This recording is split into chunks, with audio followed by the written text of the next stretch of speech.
नमस्कार. लोकशाही विशेषमध्ये मी विशाल पाटील आपल्या सगळ्यांचं स्वागत करतो.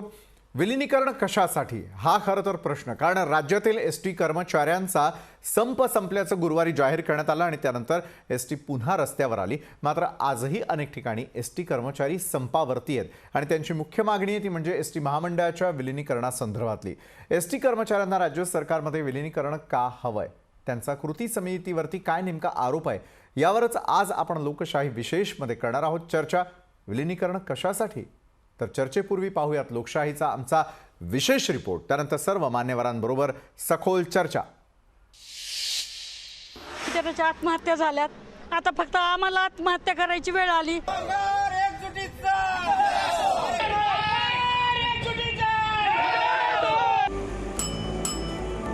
महाराष्ट्राची लाईफलाईन असणारी एसटी पुन्हा रस्त्यावर धावू लागली. तरीही राज्यात अनेक ठिकाणी एसटी कर्मचाऱ्यांचा संप सुरूच आहे. आणि त्यांची मुख्य मागणी आहे ती एसटीच्या विलीनीकरणाची. आणि कृती समितीनं परिवहन समितीशी चर्चा करताना ही मागणी न मांडल्यानं एसटी कर्मचारी संतप्त झाले. आम्ही ज्या कृती समितीच्या जीवावर एवढा संप केला होता, त्या कृती समितीनंच आम्हाला आमच्या पाठीतून खंजीर खुपसला. कालपासून आमच्या 3 कर्मचाऱ्याच्या आत्महत्या झाल्यात, आता फक्त आम्हाला आत्महत्या करायची वेळ आली. त्याच्यामुळे आम्ही हा संप केला. प्रशासनाचे आज लोक आले, प्रशासनाचे लोक आलेत, तुम्ही जर नाही कामावर गेलात तर आम्ही तुम्हाला कामावरून काढू असं त्यांनी आम्हाला आता सांगितलेलं आहे. खरं तर परिवहन मंत्री अनिल परब यांनी कर्मचाऱ्यांच्या कृती समितीशी 2 दिवस चर्चा केली आणि एसटी कर्मचाऱ्यांचा महागाई भत्ता तसंच घर भाडं भत्ता वाढवण्याची मागणी मान्य केली आहे. जो त्यांचा महागाई भत्ता होता हा आता 12% होऊन 28% मान्य करण्यात आलेला आहे. त्याचबरोबर घर भाडे भत्ता देखील त्यांचा आम्ही जो कराराचा भाग होता तो मान्य केलेला आहे आणि त्यामुळे त्यांचा एक मुद्दा जो राहिलेला आहे, त्यांचा इन्क्रिमेंटचा जो कराराचा जो भाग आहे त्याच्यावरती चर्चा दिवाळीच्या नंतर बसून करण्यात येईल. परिवहन मंत्र्यांनी मागण्या मान्य केल्या, पण कृती समितीनं अन्याय केला अशी भावना एसटी कर्मचाऱ्यांची आहे. जे आमचा मेन मुद्दा होता की राज्य शासनात विलीनीकरण, ते त्या मुद्द्यावरती ते भांडलेच नाहीत आणि त्या मुद्द्यावर त्यांनी उचलून धरला नाही. आणि जे काही वरच्या नेत्यांनी केलं किंवा वरच्या ज्या आमच्या संघटनेच्या पुढाऱ्यांनी केलं त्याला दुजोरा देऊन संप माघारी घेतला किंवा उपोषण माघारी घेतलं, हे आम्हाला बिलकुल मान्य नाही आहे. आज जवळजवळ आज 29 ते 28 कर्मचाऱ्यांच्या आत्महत्या झाल्यात आणि हे जर असंच राहिलं तर 28चे जवळजवळ 50 व्हायला किंवा 100 आत्महत्या व्हायला वेळ लागणार नाही आहे. एसटी हे महामंडळ आहे. अनेक वर्षांपासून एसटी कर्मचाऱ्यांचे पगार वेळेवर मिळत नसल्याची तक्रार आहे. तसंच त्यांना राज्य सरकारी कर्मचाऱ्यांप्रमाणे सुविधाही मिळत नाहीत. त्यामुळे महामंडळाचं राज्य सरकारमध्ये विलीनीकरण करावं अशी मागणी या कर्मचाऱ्यांनी केली आहे. या एसटी महामंडळाची जेवढी स्थावर जेवढी जंगम मालमत्ता आहे आपल्या महाराष्ट्र राज्याची एसटी महामंडळाची, ती महाराष्ट्र राज्य शासनाने त्यांच्या ताब्यात घेऊन या एसटी महामंडळाचं कर्मचाऱ्यासहित विलीनीकरण त्या आणि राज्य शासनात करायचंय. मग आम्हाला ऑटोमॅटिक सगळे सुविधा भेटतीलच. यावरून संघर्ष एसटी कामगार युनियन देखील आक्रमक झाली आहे. आम्ही यापूर्वीच माननीय मुख्यमंत्री साहेबांना निवेदन दिलेलं आहे, 2दा पत्र दिलेलं आहे आणि त्याच्यामध्ये मागणी केलेली आहे की महाराष्ट्र राज्य सरकारने एसटीच्या सर्व मालमत्ता स्वतःच्या ताब्यात घ्याव्या आणि एसटीच्या कर्मचाऱ्याला महाराष्ट्र राज्य सरकारचा कर्मचारी घोषित करावा आणि तरच हा एसटीचा कर्मचारी आणि त्याचं कुटुंब जगू शकेल, ही भूमिका आम्ही मांडलेली आहे आणि त्या भूमिकेवर ठाम आहोत. काही वर्षांपासून एसटी महामंडळाची आर्थिक घडी कोलमडून गेली. त्यामुळे पगार आणि इतर मागण्यांसाठी कर्मचाऱ्यांना कायम आक्रमक राहावं लागतं. शिवाय एसटी महामंडळाच्या मागण्यांसाठी राज्य सरकार वारंवार त्यांना आर्थिक मदत करतंय. अशा वेळी एसटी महामंडळाचं विलीनीकरण करणं खरोखरच शक्य आहे का? आणि समजा एसटी महामंडळाचं विलीनीकरण झालं तर तोट्यातील इतर महामंडळांनीही अशीच मागणी केली तर राज्य सरकार त्याचा विचार करणार का, हेही स्पष्ट होणं गरजेचं आहे. ब्युरो रिपोर्ट, लोकशाही न्यूज.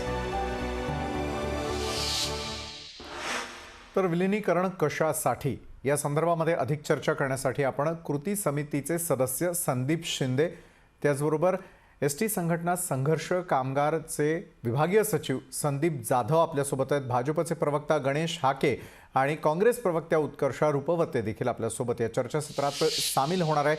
सुरुवात निश्चितच जी आहे ती आपल्याला एसटी कर्मचारी संघटना यापासून करायला हरकत नाही. संदीप जाधव यांना मला पहिला प्रश्न करायचा आहे. संदीप जाधव, एका बाजूला एसटी कर्मचाऱ्यांना सातत्यानं का अशा प्रकारच्या मागण्या कराव्या लागतात आणि मागण्यांविषयी कुठलंही समाधान आलं तरी देखील समाधान व्यक्त केलं जात नाही. का या घटना वारंवार होताना दिसत आहे? का सरकारची मदत एसटीला घ्यावी लागते? संदीप जाधव, मागण्या आणि त्यानंतर खऱ्या अर्थानं संप मागं घेतलाय की अजूनही काही संघटना आपल्या मागण्यांवरती ठाम आहेत?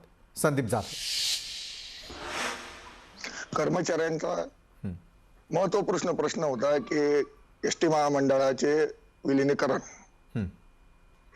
डीए, एचआरए हे पेंडिंगच कसे पडतात? मुळात विषय असा आहे की यांनी डीए दिला किंवा एचआरए दिला, आम्ही महिनाभर काम करतो आणि पगार तर द्यावाच लागतो ना.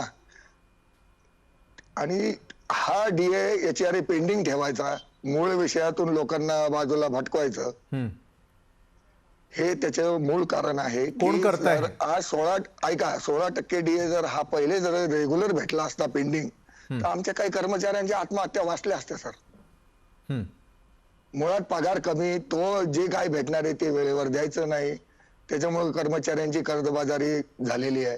आणि कर्मचाऱ्यांना शासनात विलिनीकरण केल्याशिवाय याच्याशिवाय कोणताच पर्याय आज कर्मचाऱ्यांसमोरही नाही. आणि एसटीचं शासनात विलिनीकरण करणं हे याच्यासाठी गरजेचं आहे की एसटी ही आम जनतेची आहे. जनतेला सुरक्षित वक्तशीर सेवा देण्यासाठी एसटी ही गेल्या 70 वर्षापासून झटत आहे आणि हिचं भविष्यामध्ये खासगीकरण होऊ नये. कर्मचाऱ्यांना सरकारी कर्मचारी घोषित करण्यात यावं, एक योग्य पगार यांना मिळावा, याच्यासाठी हे आमच्या या सर्व मागण्या आहेत. बरं, पण संदीप जाधवजी, थेटपणे कृती समिती जी आहे याच्यातली त्याच्यावरती आपला रोषही असल्याचं अनेक संघटनांचं म्हणणं आहे. संदीप शिंदे यांच्याकडे मी जाईन यावेळेला हाच प्रश्नाचं जे ते उत्तर जाणून घेण्यासाठी. संदीपजी, कृती समिती खोटं बोलतीये अशा प्रकारचा थेट आरोप अनेक कामगार संघटनांनी आपल्यावरती केलेला आहे. कृती समितीनं नेमकं असं काय केलंय की ज्यामुळे ही नाराजी त्यांच्यावरती ओढावली जाते? आभार व्यक्त यासाठी करू इच्छितो की आपण महाराष्ट्राच्या समोर आजची चर्चा आणि वास्तव्य घेऊन येण्याचं काम करताय. खरं म्हणजे एसटी कर्मचारी राज्यभर एवढा आक्रोश करत असताना आपण मात्र एसटी कर्मचाऱ्यांच्या व्यथा दाखवताय, बाकीच्या ठिकाणी मात्र थोडं एसटी कर्मचाऱ्यांकडे दुर्लक्ष केलं जात आहे. आताच आमच्या सहकारी संदीप जाधव यांनी आपल्याशी बातचीत केली. एक तर तुम्हाला सांगतो की एसटी कर्मचाऱ्यांचं, एसटी महामंडळाचं विलिनीकरण राज्य शासनामध्ये व्हावं याचसाठी कृती समिती निर्माण झाली. बर, खरं तर एवढ्या वर्षात म्हणजे आमच्याकडे 22-23 संघटना आहेत. काही संघटना एकत्र येत नव्हत्या, काही संघटना येत होत्या.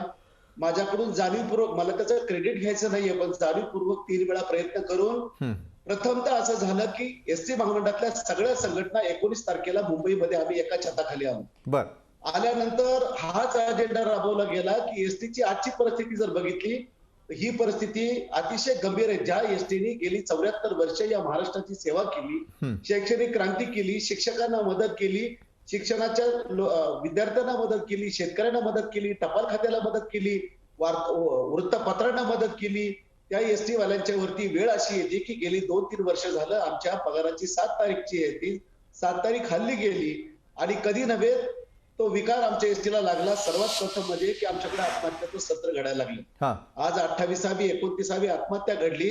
अतिशय वाईट वाटतंय, म्हणून त्या कुटुंबांच्या विषयी वेदना तर आहेतच, परंतु सगळ्यात हा जो आक्रोश निर्माण झाला 2-3 दिवसापासून, हा आक्रोश आमच्या विधवा झालेल्या भगिनींच्या त्या पांढऱ्या कपाळांसाठी एसटी कर्मचाऱ्यांच्या मनामध्ये, हृदयामध्ये अतिशय आग पडलेली आहे. आणि म्हणून त्या कृती समितीला आम्ही एकत्रित केलं. एकत्रित सर्वांनी विचार केला की एसटी महामंडळाचं विलिनीकरण राज्य शासनामध्ये झालं पाहिजे.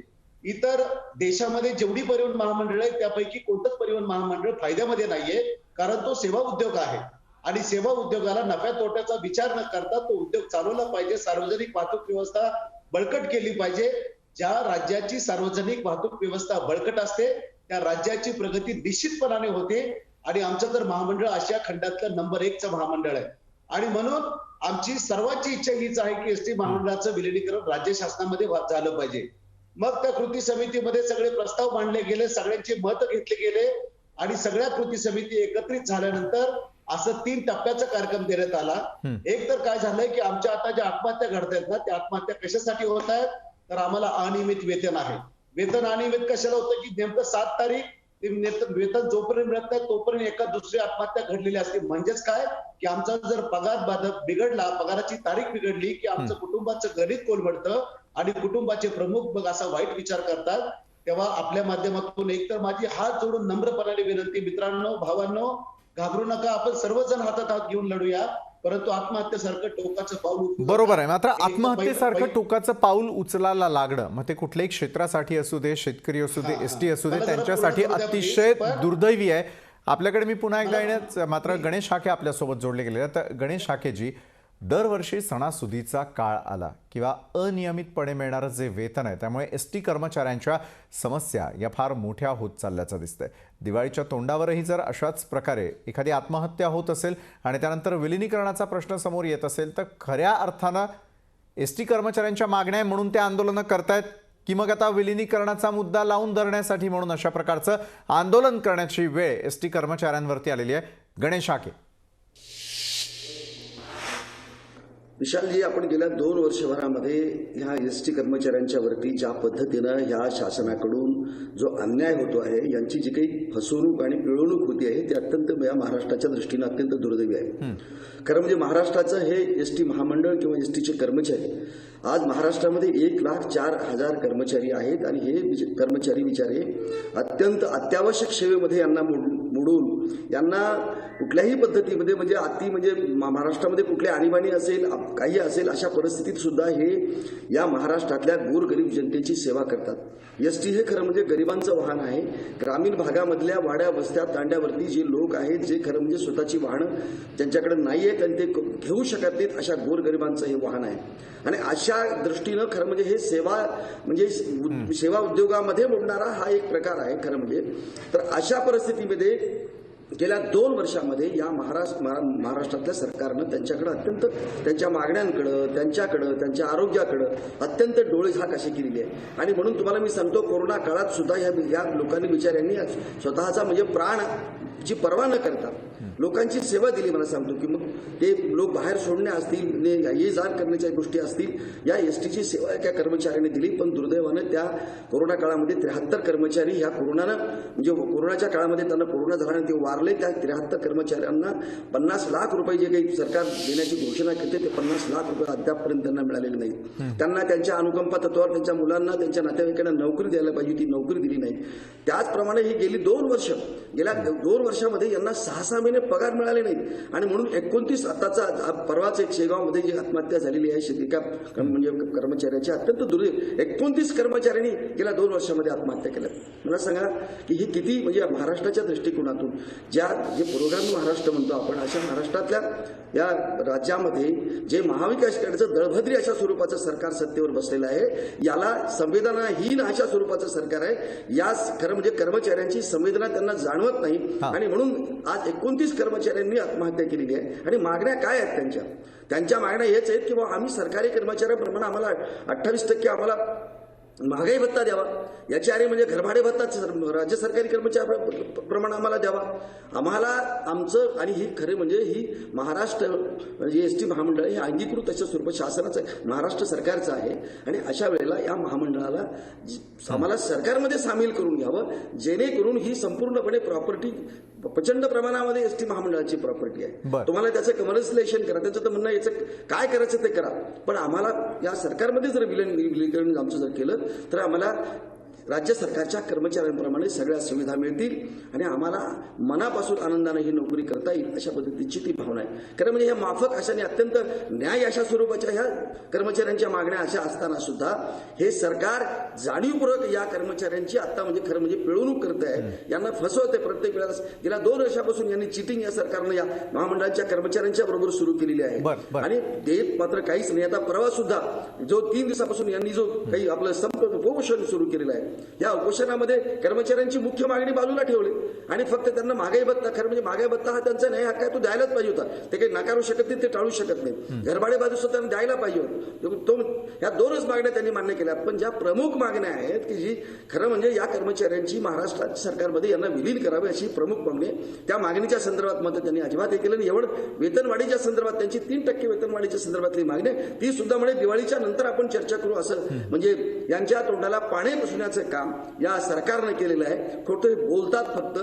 संविधान यांना हीन अशा स्वरूपाचे हे लोक आहेत. तेव्हा या मला असं वाटतं की जनतेच्या दृष्टिकोनातून हे मला वाटतं की लोकांची सेवा करणारं हे महामंडळ आणि कर्मचारी त्यांना हे न्याय दिला पाहिजे अशा पद्धतीची आमची भूमिका आहे. बरोबर. पण संदीप शिंदे, ज्या प्रकारे गणेश हाकेजींचं म्हणणं की न्याय मिळायला हवा, मात्र न्याय मिळवून कोण देणार? म्हणजे फक्त ही 2 वर्षातली स्थिती आहे की एसटी कर्मचाऱ्यांच्या या समस्या गेल्या कित्येक वर्षांपासून जशाच्या तशाच आहे की त्याला फक्त सरकार कारणीभूत आहे? संदीप शिंदे, मला निश्चितपणाने सांगतो, पण मी मगाची माझं जरा अर्धवट राहिलं की त्या कृती समितीची स्थापना झाल्यानंतर 3 टप्प्यामध्ये आंदोलन करायचं ठरलं.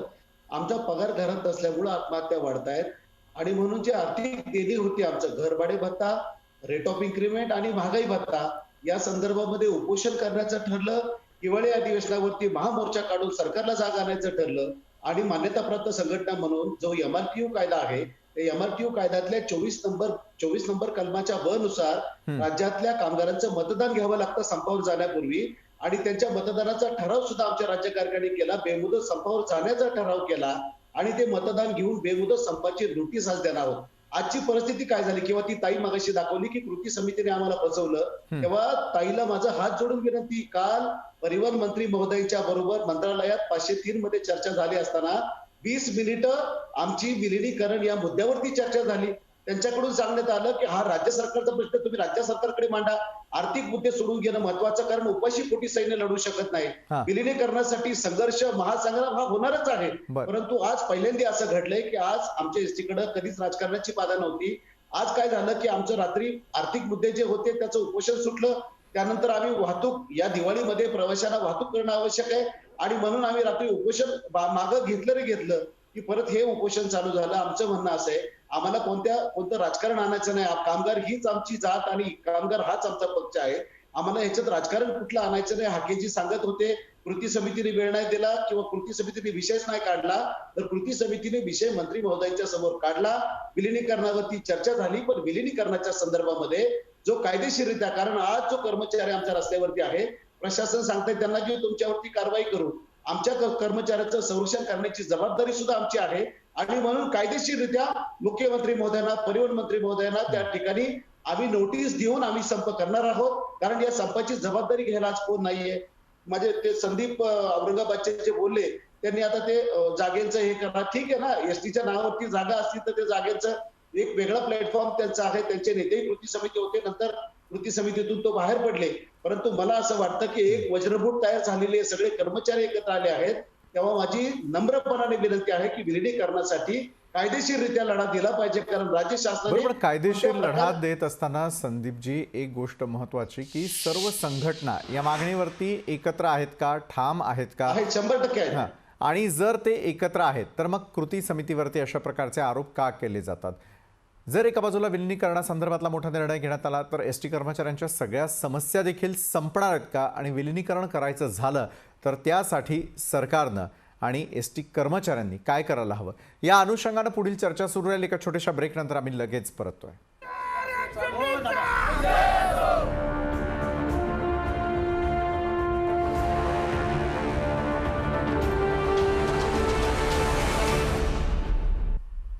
ब्रेकनंतर लोकशाही विशेषमध्ये आज आपण चर्चा करतो आहोत विलिनीकरण कशासाठी या महत्त्वाच्या विषयावरती. उत्कर्ष रुपवते, काँग्रेस प्रवक्ते देखील या चर्चासत्रात आत्ता आपल्यासोबत सामील होत आहेत. यापूर्वीच आपल्यासोबत जोडले गेले होते भाजपचे प्रवक्ता गणेश हाके, त्यानंतर संघर्ष कामगार एसटी संघटनेचे विभागीय सचिव संदीप जाधव आणि कृती समितीचे सदस्य संदीप शिंदेही आपल्यासोबत आहेत. उत्कर्ष रुपवतेजी ब्रेकवर जाण्याआधी गणेश हाकेजी जे विरोधी पक्षनेते आहेत त्यांचं थेटपणे म्हणणं होतं की या ठिकाणी एसटी कर्मचाऱ्यांवरती ही वेळ सरकारमुळे येताना दिसतेय आणि सरकार याबाबत गंभीर नसल्याचं दिसतंय. मात्र विलिनीकरणासारखा प्रश्न राज्यामध्ये असताना, कर्मचाऱ्यांची दिवाळी गोड करण्यासाठी एक मोठा निर्णय घेतलेला असताना विलिनीकरणावरती मात्र निर्णय कधी होणार आणि विलिनीकरण जे आहे ते करणं याबाबतीत महाविकास आघाडी सरकार असेल, सेना असेल, काँग्रेस असेल, राष्ट्रवादी असेल, किती प्रमाणामध्ये अनुकूल आहेत? कारण एसटी कर्मचाऱ्यांची ही आता पुढील मागणी आहे. उत्कर्षाजी,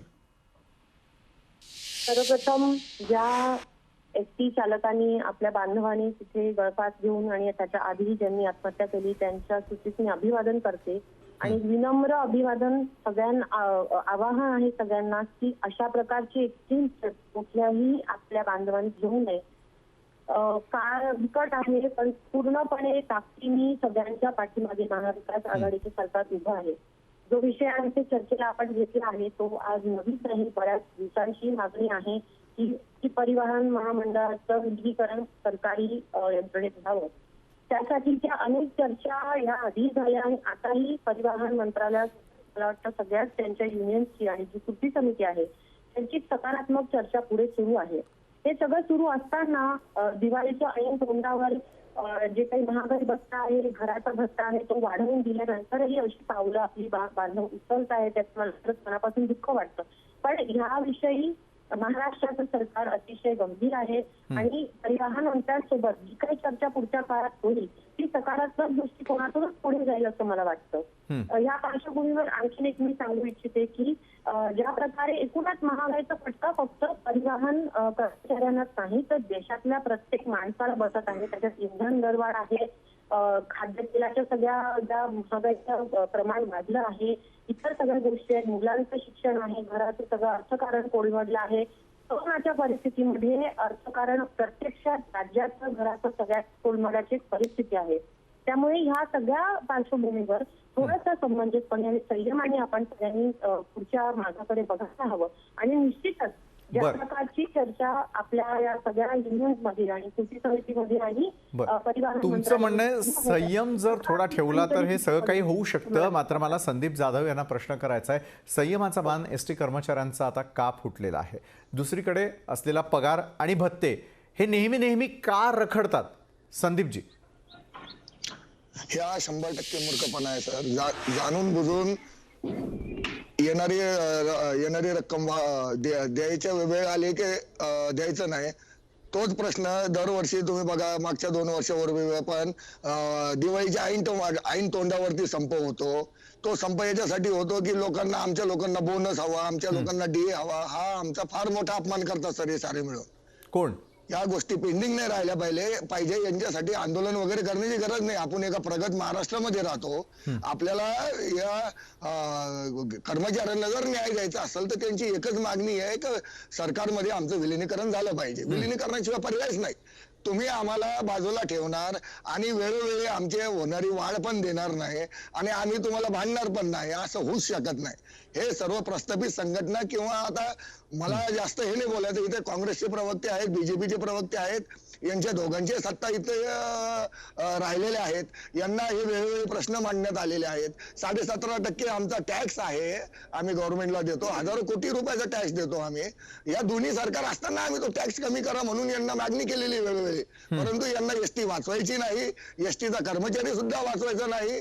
यांना फक्त ह्या उरलेल्या प्रॉपर्टी ज्या आहेत, जसं मुंबईमध्ये मिल कामगारांच्या प्रॉपर्टीज होत्या तसे एसटी महामंडळाच्या प्रॉपर्टीज आहे. त्या प्रॉपर्टींची यांना एक कायदेशीर विल्हेवाट लावायची आहे. दुसरं याच्यात काही नाही आहे.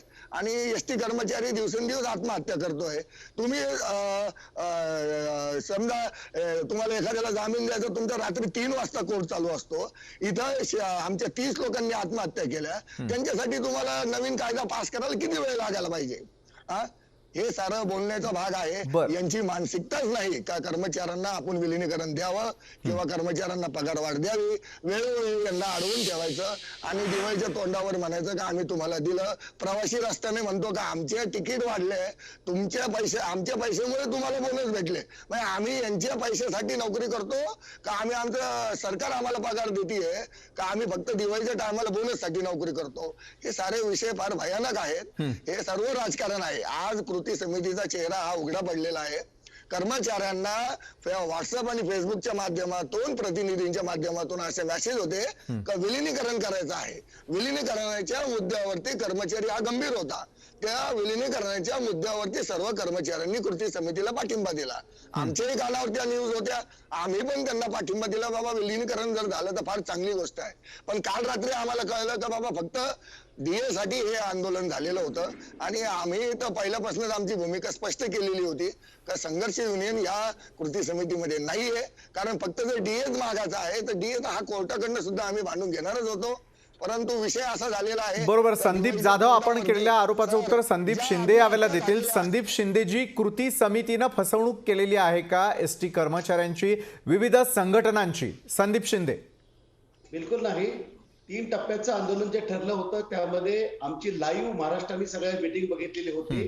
3 टप्पे करायचं ठरलं, ज्यामध्ये डीए, एचआरए आणि रेट ऑफ इन्क्रीमेंटसाठी दिवाळीपूर्वी उपोषण, हिवाळी अधिवेशनावरती धडक मोर्चा आणि विलिनीकरणासाठी मान्यताप्राप्त संघटनेने कायदेशीर नोटीस देऊन बेमुदत संप, या 3 बाबी केल्या होत्या. आता त्यांना कुणी गैरसमज केले किंवा त्यांचे नेते पण आमच्या मीटिंगला संदीप जाधव, आपला गैरसमज आहे किंबहुना त्या नोटीस आंदोलन जे उपोषण आंदोलनाची नोटीस सुद्धा राज्यभर सगळीकडे फिरली होती. त्याच्यात काय लपून राहिलेलं नाही. फसवणूक तर 100% होणार नाही. परंतु एक मात्र शब्द तुमच्याकडे मी लाईव्ह देतो आहे की विलिनीकरणासाठी शेवटच्या श्वासापर्यंत लढणार आम्ही आहोत आणि सर्वजणांना घेऊन लढणार आहोत. विषय फक्त एवढाच आहे की तुम्ही जो गंभीर विषय आता घेतलेला आहे, ही वेळ एसटी कर्मचाऱ्यांवरती का आली? काय होतंय की आमच्यातच आता काय झालं की राजकारण आलंय.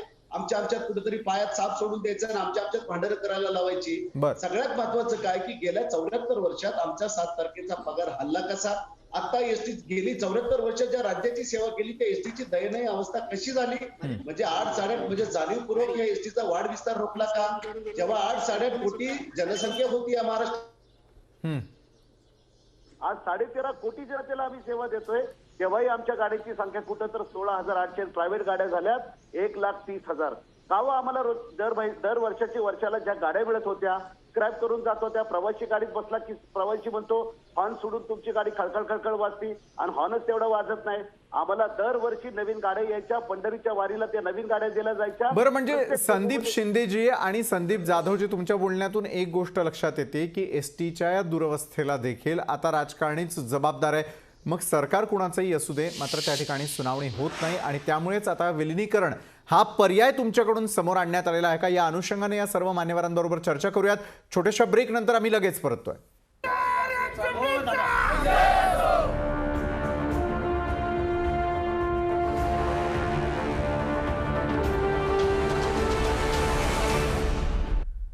ब्रेकनंतर लोकशाही विशेषमध्ये आपण चर्चा करतो आहोत एसटी कर्मचारी, त्यांच्या मागण्या आणि त्यानंतर विलिनीकरणाची जी मागणी करण्यात येते त्या विषयावरती. आणि विलिनीकरण करून सर्व समस्या सुटणार आहेत का? विलिनीकरण कशासाठी?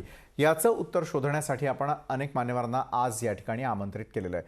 भाजपचे प्रवक्ता गणेश हाके यांच्यापासून या सेगमेंटमध्ये सुरुवात करूयात. गणेश हाकेजी, थेटपणे आरोप हा राजकारण्यांवरती होतो आणि त्यामुळेच एसटीची आज ही अवस्था झाल्याचा आरोप करण्यात आलेला आहे. खरोखर गंभीर आहे आणि मग त्यामुळेच विलिनीकरणासारखा पर्याय हा आता सरकारसमोर किंवा राजकारण्यांसमोर एसटी कर्मचाऱ्यांकडून ठेवला जातोय का?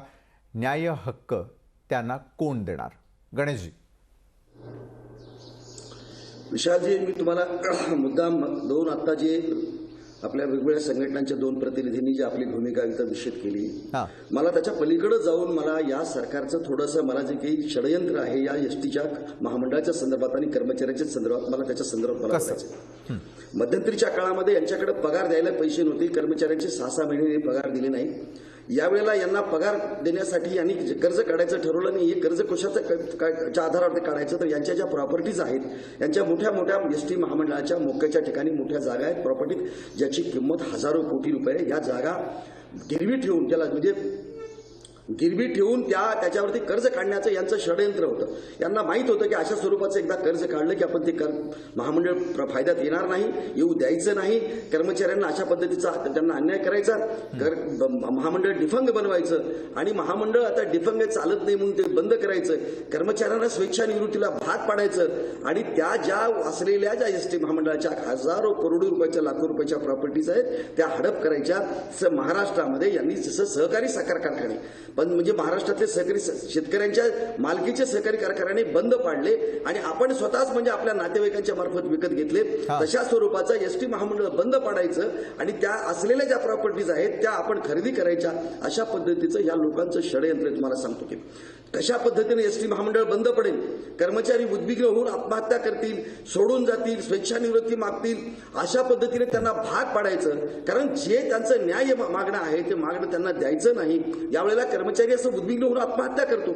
अत्यंत गंभीर अशा स्वरूपाची बाब आहे आणि गेल्या 2 वर्षामध्ये हे सरकार या पद्धतीनंच वाटचाल करत आहे. तुम्हाला जर बघितलं तुम्ही बरं गणेशजी, कर्मचाऱ्यांचे 4-4, 6-6 महिने जर पगार तुम्ही दिले नाही, अहो लोक म्हणजे सरकारची इच्छाशक्ती कमी पडते आणि सरकारचं हे षडयंत्र आहे असं गणेश शाखे आपण म्हणताय. उत्कर्षा रुपवतेजी, किती सत्य या आरोपांमध्ये? षडयंत्राचं राजकारण करण्यात कोण पटाईत आहे हे काही मला वेगळं सांगायची गरज नाही. ज्या पद्धतीने देशभरामध्ये प्रत्येक गव्हर्नमेंट एजन्सी किंवा मोठी संस्था ही खासगीकरणाच्या घशात घालण्याचं जे काम आपण करत आहात भाजपवाले, हे आम्ही सगळं बघत आहोत. त्यामुळे कृपया असं कुठलाही इथे तुम्ही गैरसमज पसरवू नका. ज्या ठिकाणी गरज आहे, जिथे जिथे शक्य आहे तिथे राज्य सरकार स्वतःहून पुढे पाऊल उचलून पुढे काम करत आहे. एक विषय इथे मला प्रामुख्याने मांडावासा वाटतो. जगभर करोनाचं जेव्हा संकट आहे, आपल्याला आर्थिक भार जी राज्यांवर पडतो आहे, त्यासाठी केंद्र सरकारचं किती मदत होते हेही सांगावं आमच्या प्रवक्त्यांनी.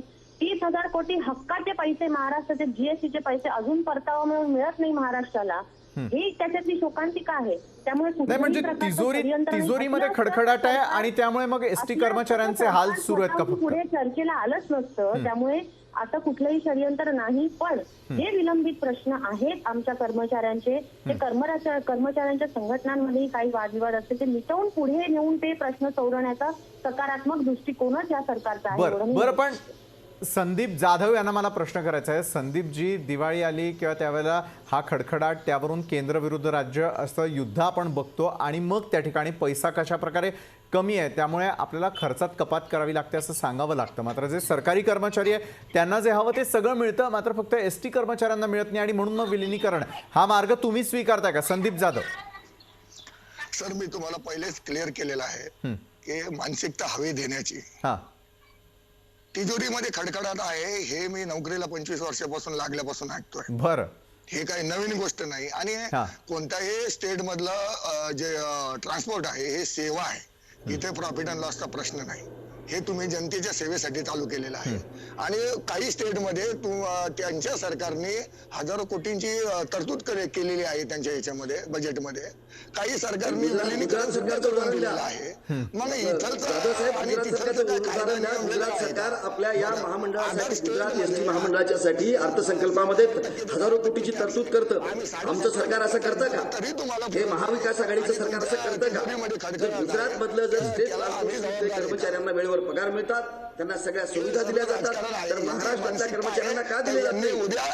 बरं, गणेश शाखेजी जो महत्वाचा मुद्दा उपस्थित केला, उत्कर्षा रुपवतेजी, मग कुठल्याही प्रकारची जी आहे ती सोय एसटी कर्मचाऱ्यांसाठी महाराष्ट्रातच होत नाही का? उत्कर्षाजी, तुम्ही स्वतःच डिबेटमध्ये आधीच सांगितलं आहे की जो महागाई भत्ता आहे तो कर्मचाऱ्यांचा 12% 28% नेला आहे. घर भत्ता जो आहे तो स्टेट गव्हर्नमेंटच्या एम्प्लॉईज पर्यंत आपण आणून पोहोचवला आहे. त्या पलीकडे जे शक्य आहे ते सरकार नक्की करेल. पण ज्या प्रकारची परिस्थिती आता आहे त्याला अनुसरूनच सरकारला पुढे काहीतरी करावं लागणार आहे, हे आपल्याला लक्षात घ्यावं लागेल. आणि मी जसं म्हटलं तसं जर केंद्र सरकारची खरंच इच्छा असेल की हे सगळं टिकावं आणि पुढे न्यावं, तर त्यांनी जो जीएसटीचा परतावा आहे तो राज्याला परत करावा, त्यातून पुढे मार्ग निघू शकतात. जीएसटी परतावा आला तर एसटी कर्मचाऱ्यांच्या मागण्या मान्य होतील आणि मग विलिनीकरणाची आवश्यकता नाही. उत्कर्षाजी, विलगीकरणाचा जो प्रश्न आहे, जीएसटी परतावा आणि ह्याचा कुठे संबंध आहे मला सांगा. आज मला 4,500 कोटी रुपये, आता 4,800 कोटी रुपये तुम्हाला आता जीएसटी दिलेत ना. माझं म्हणणं द्या ना पैसे त्यातून. मला सांगा, तुम्ही राज्य एवढं मोठं राज्य चालवता, मुंबई सारखं आर्थिक राजधानी असलेले शहर या महाराष्ट्रामध्ये आहे. मला सांगा की केवळ एसटी कर्मचाऱ्यांना द्यायलाच पैसे नाही तुमच्याजवळ, बाकीचे सगळे तुमचे सगळ्या व्यवस्था सुरू आहेत, सगळ्या गोष्टी तुमच्या आयशाराम चालू आहे. सरकारी मंत्र्यांना गाड्या घेणं सुरू आहे, सगळ्या चैनी सुरू आहेत, बंगले मंत्र्यांची रिनोव्हेशन सुरू आहेत, ह्याला पैसे तुमच्याकडे आहेत. एसटीच्या कर्मचाऱ्यांना द्यायला तुमच्याकडे पैसे नाही आहेत. एसटीच्या कर्मचाऱ्यांचे ज्या मागण्या होत्या मुख्य 3 त्याच्यातल्या 2 मागण्या पूर्ण झालेल्या आहेत हे बीजेपी बरं पण सहकार्याने लक्षात घ्यावं. वेळ आपली संपत आलेली आहे. प्रत्येकाकडे मला जायचंय. उत्कर्षा रूपवतेजी, आपण थेट मुद्द्यावरती येऊयात. विलिनीकरणासाठी तुम्ही अनुकूल आहात का? जसं मी आधी म्हटलं की हा सरकारी पातळीचा पॉलिसी डिसिजन असेल, तो टेक्निकल आणि इतर गोष्टींना बघूनच करावा लागेल, सगळ्या संघटनांच्या सोबतच करावं लागेल, पण ती चर्चा सकारात्मक पुढे चालू द्यावी एवढंच माझं म्हणणं आहे. रूपवते काही प्रवक्ते आहेत, त्यांनी सांगावं त्यांच्या सरकारची भूमिका काय आहे ते. या सरकारला महाराष्ट्र सरकारमध्ये विलीन करावं की नाही, त्यांची काय भूमिका आहे त्यांनी स्पष्ट करावी. इथं उत्कर्षजी आपलं उत्तर मिळालंय. गणेश हाकेजी, विलिनीकरणामुळे एसटी कर्मचाऱ्यांच्या समस्या मिटतील असं आपल्याला वाटतं का? गणेशजी, होऊ शकणार नाही ना पुढे. गणेशजी, विलिनीकरणानं ही समस्या सुटेल का आणि विलिनीकरणासाठी भाजप अनुकूल आहे का? मी तुम्हाला पुन्हा सांगितलं की जर या कर्मचाऱ्यांना महाराष्ट्र शासनाच्या कर्मचाऱ्यांप्रमाणे जर सगळ्या सोयी आणि सुविधा दिल्या आणि त्या वेळेवर दिल्या तर ही सारा प्रश्न संपेल. यांची बिचाऱ्यांची तीच मागणी आहे. अहो ते मिळत नाही म्हणून त्या महाराष्ट्र सरकारमध्ये विलीन करा म्हणतात. यांना जर एसटी महामंडळाचा स्वतंत्रपणे सरकारच्या सगळ्या सुविधा दिल्या तर यांची मागणीच असणार नाही. पण ते करण्याची यांची मानसिकता नाही, यांचं दातृत्व नाही. यांना सगळ्या गोष्टी केवळ महागाई आहे, कोविड आला, पैसे नाही, जीएसटी या सबबी सांगून आज महाराष्ट्रातल्या एसटी कर्मचाऱ्यांचा यांनी छळ चालवलेला आहे आणि आत्महत्या करायला ते भाग पडतायत. खरं सांगतो तुम्हाला मी. बरोबर. संदीप जाधव, विलिनीकरणानं सर्व समस्या सुटतील का? विलिनीकरणासाठी आपण अनुकूल आहात का? संदीप जी, अगदी एका वाक्यात. संदीप जाधव, विलिनीकरण करण्यासाठी काही मोठा प्रश्न नाहीये बघत नाही, त्यामुळे विलिनीकरण हे झालंच पाहिजे ही आमची प्रमुख मागणी आहे. संदीप शिंदेजी, कृती समिती विलिनीकरणासाठी किती प्रयत्न करणार? एका वाक्यात. 100% प्रयत्न करणार. फक्त विलिनीकरण करताना इतर राज्यांचा सगळा अभ्यास केलेला आहे. कशा प्रकारे केलं जावं, कोणत्या पटलावरती यावं, कर्मचाऱ्यांना शासकीय सुविधा कशा प्रकारे मिळाव्यात, त्यांचे वेतन आणि भत्ते कशा प्रकारे असावेत, याचा सगळा मास्टर प्लॅन तयार करून सरकारकडे दिला जाईल. राज्याच्या सगळ्या प्रतिनिधींना त्याची प्रत दिली जाईल आणि त्या प्रतिनिधींना ठणकावून सांगितलं जाईल, कोणत्याही पक्षाचे असले तरी, जर एसटी महामंडळाचं विलिनीकरण राज्य शासनामध्ये करणार असाल तरच एसटी कर्मचारी तुम्हाला मतदान करेल. आमची 1 लाख कर्मचारी, आमच्यावरती कुटुंब आमची 6 लाख झाले आणि रोज 65 लाख लोकांना आम्ही भेटतो. प्रत्येक तिकिटाबरोबर जो आमच्या विलिनीकरणाच्या बाजूने. बरं संदीपजी, आपण दिलेला इशारा देखील लक्षात आला. धन्यवाद. संदीप शिंदे, संदीप जाधव, त्याचबरोबर गणेश हाकेजी आणि उत्कर्षा रूपवते, आपण या चर्चासत्रात आमच्या सोबत जोडला गेलात त्यासाठी. विलिनीकरण कशासाठी हा प्रश्न खरं तर एसटी महामंडळासाठी होता. मात्र दरवर्षी एसटी महामंडळाला इतका तोटा का होतो? सेवा म्हणून सुरू करण्यात आलेली जरी ही सुविधा असली तरी देखील तिथल्या कर्मचाऱ्यांना पगारासाठी किंवा भत्त्यांसाठी का रखडवलं जातं आणि त्यावरती परमनंट उपाय म्हणून जर विलिनीकरण हे शक्य असेल तर सरकार ते येत्या काळामध्ये करणार का? आणि विलिनीकरणाचा जर निर्णय घेतला तर अशाच प्रकारच्या इतरही अनेक संघटना पुढे येऊन मग विलिनीकरण करून सरकारमध्ये सामील होण्यासाठी तयार होतील. यासाठी सरकार तयार आहे का?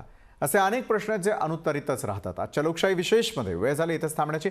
ताज्या घडामोडींसाठी पाहत रहा लोकशाही न्यूज.